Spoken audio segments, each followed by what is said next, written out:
दिलवा तोहरे बिना उदास हो गई,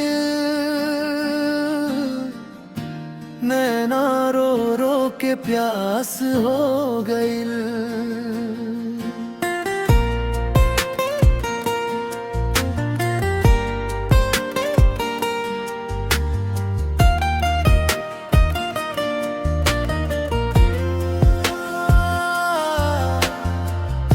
जब से तू दूर भइलू सजनवा,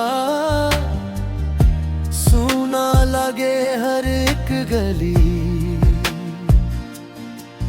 हंसी भी अब रूठ गई हमसे,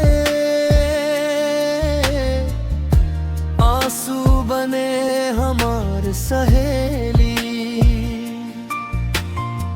तोहार याद में हर पल बीते, दिन हो चाहे काली रात, दिल के हर कोना बोले बस तोहरे नाम के बाद। दिलवा तोहरे बिना उदास हो गई,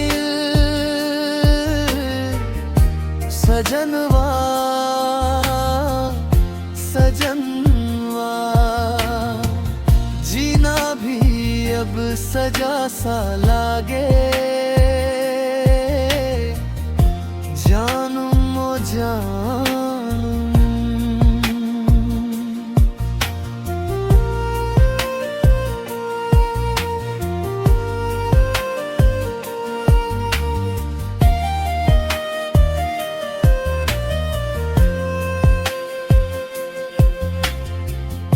चांद भी हमसे पूछे हाल, तारा भी देवे सा, कहला काहे उदास बाड़ू, का भूल गईल प्यार के बाद।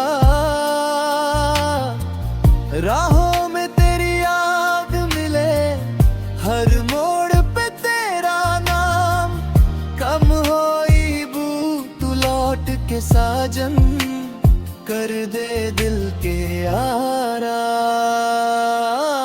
दिलवा तोहरे बिना उदास हो गई, सजनवा सजनवा, आजा अब तो गले लगा जा, मिटा दे दिल के गम।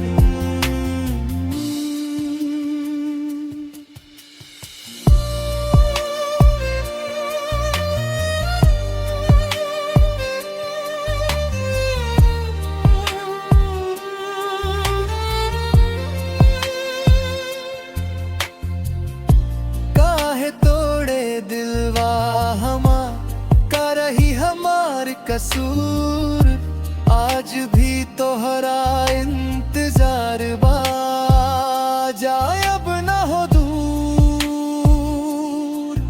बरसात के हर बूंद कहे कहाँ गई लू सजन, भींजे तन मन रोवे दिलवा, तड़पे हर एक क्षण।